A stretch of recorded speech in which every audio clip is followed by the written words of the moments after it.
And I think the level of resistance, it is complicated and it's contradictory and it isn't straightforward. I'm sure that's true in every country which is facing the level of assaults that we are.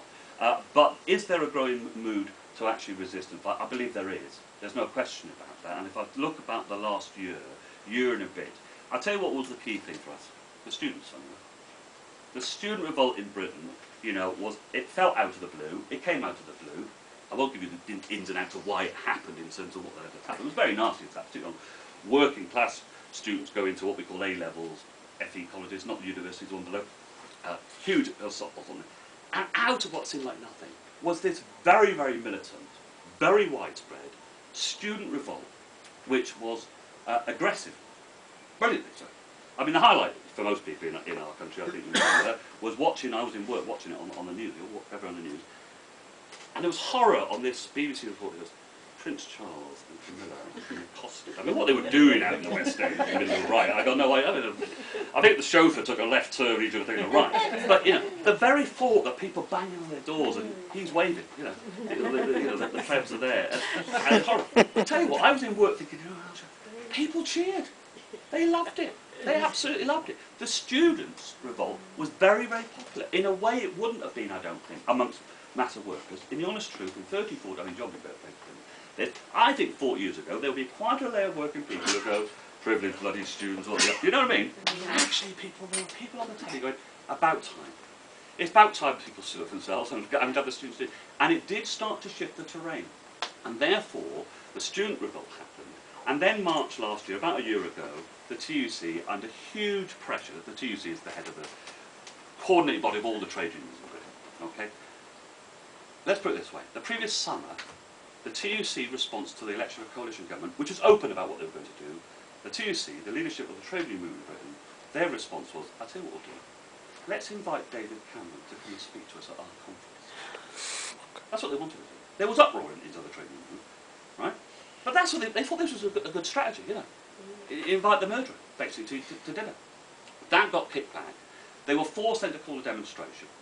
And to be honest, the demonstration, I think Brendan Barber was the head of the TUC, on the morning, and everyone knew it was going to be massive, going, well, we may get 50,000, possibly 100,000, but no more. And actually, the minimum it was 500,000. I think most serious estimates put that down to 750,000. It was absolutely huge. Huge demonstration. I mean, I'm from Bristol. I don't know what's the population. I don't know, 400,000. And we had from Bristol, I think in the end, 78 coaches, packed. And in my union branch, we had 150 people who couldn't get on the coaches, you know, because my union branch said you wouldn't book the coaches. But there you are. I'll leave that behind. But you had a massive, massive demonstration, which was very interesting. I'm in Unison. It's a right-wing-led union. And David Prentice, who, you know, if you're on the left in Britain, is your bet no eye. He's the person you really get. Anyway, he gets up and makes a speech and says, we've marched together, now we must vote together, because there were local elections coming up. We need to get the Labour Party, you know, on a long-term strategy. The only hope we've got is the Labour Party. Mark Zabotka, who is the most left-wing trade union in Britain, he heads the PCS, which is the civil service union, very, very important trade leader. I mean, very impressive in many ways, extremely impressive.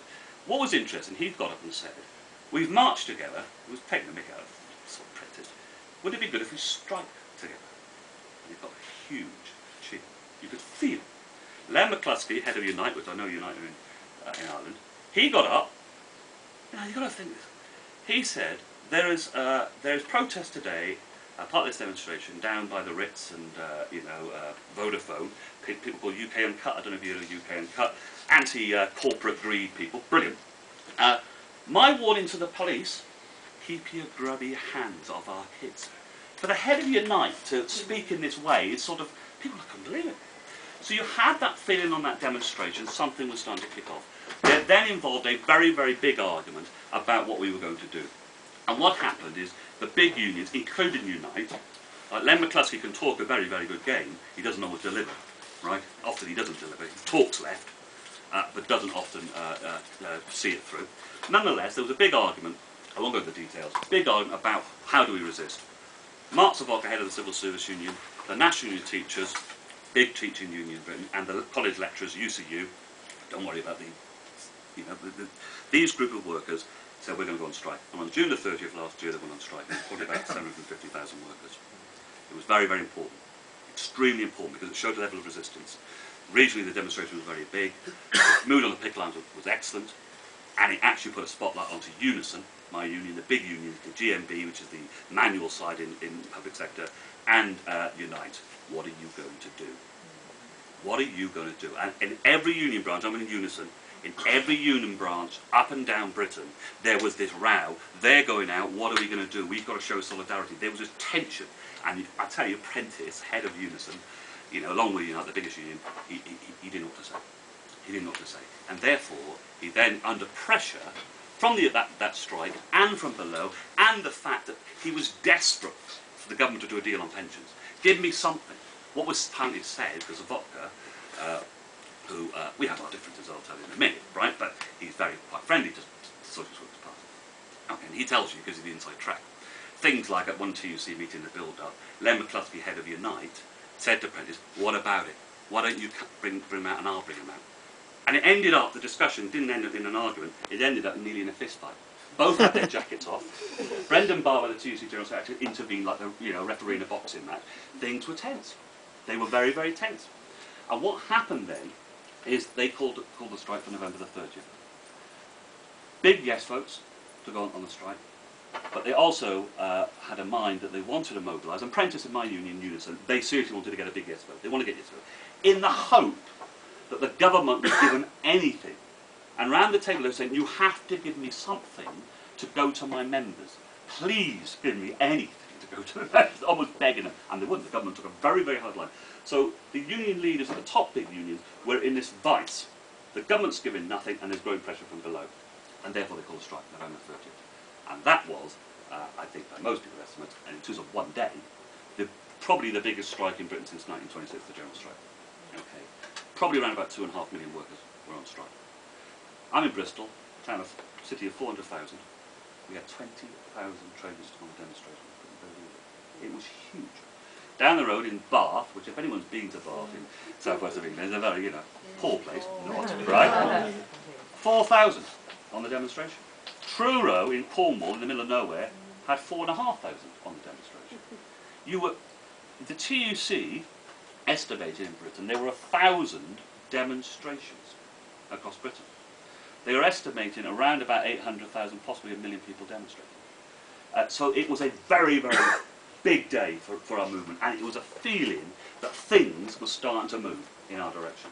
Here we start to see the real confidence. Of course it was a union. Of course there was all sorts of arguments taking place. In my union branch, should we have a picket line?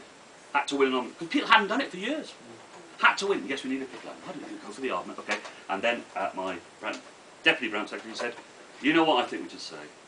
We shouldn't picket our where we work. Well, I said, why is that? Well, it's a bit awkward. It could cause a bit of tension. I said, well, that's the whole point of it. So we were relearning or new arguments which 20, 30 years ago were a given, had to be new. So in Bristol, for example, I'll tell you if you go back to Bristol, I'll tell you where I'm from, there was hardly any picket lines on the schools. It was solid.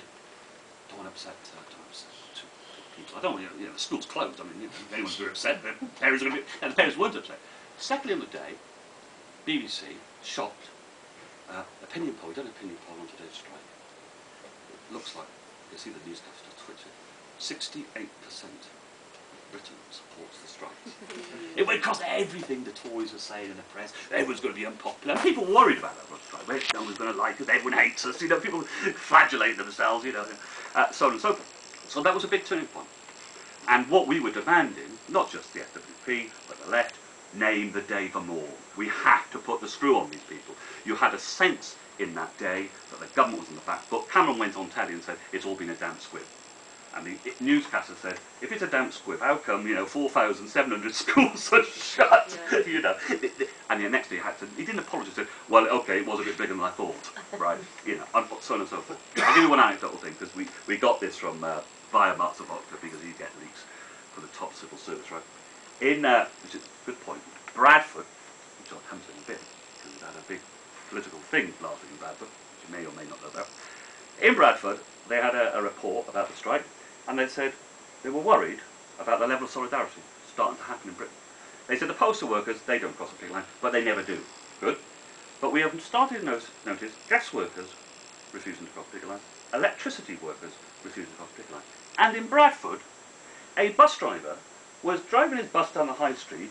He saw a picket line. He asked the people on the picket line, could you put one of your picket things over across the road? He said, why did you just do it? They did that, and he got his radio and said, there's a picket line, I've never crossed one, I'm not going to cross one again. I'm stopping the bus. You know, that takes some level of bitterness and a bit of confidence. So I mean, that's the best example, there's a funny example as well. But you started to see that rebirth. Tell you what, 12 days later, Unison, not Unite, Unison, G&B, and Unite Waffled signed up to what they call the Heads of Agreement. Essentially called it off. They essentially called it off. And one of the problems we have, if the honest truth is, people disorientated about it. That's like the rank and file were disorientated. We did not have thousands of people beating down, I wish I were, to Unison headquarters or the TUC going, you swines. It was a disorientation. Of course, if you're on the left, you're outraged. But give them a chance, they may get something. And what happened subsequent to this, on the one hand, in unions like the Unison and the G&B, certainly in Unison, there's a pressure starting to regrow on Prentice. We've got nothing from the negotiations. This is a bit of a deal. People in my union branch, and I know in my region, who 3 months ago I would have very sharp argument, we shouldn't have settled or gone to negotiations to suspend the strike action, and now saying it's a disaster. It's a disaster. So there was all sorts of complications. The problem, and this is I think such an important, anything is needed. The problem was the left leadership of Mark Sobotka, who I've got a lot of time for, and it's not about individuals or personalities, it's about where they are in the trade union bureaucracy. The most left-wing leader, probably since Scargill in Britain, and in some ways has better general politics than Scargill, right, wouldn't name the day. We were arguing inside the civil service union, you have to name the day, yourselves, the teachers union and the lecturers, you have to name the day now. We want to put the strikes back on to put the screw back onto the Unison leadership.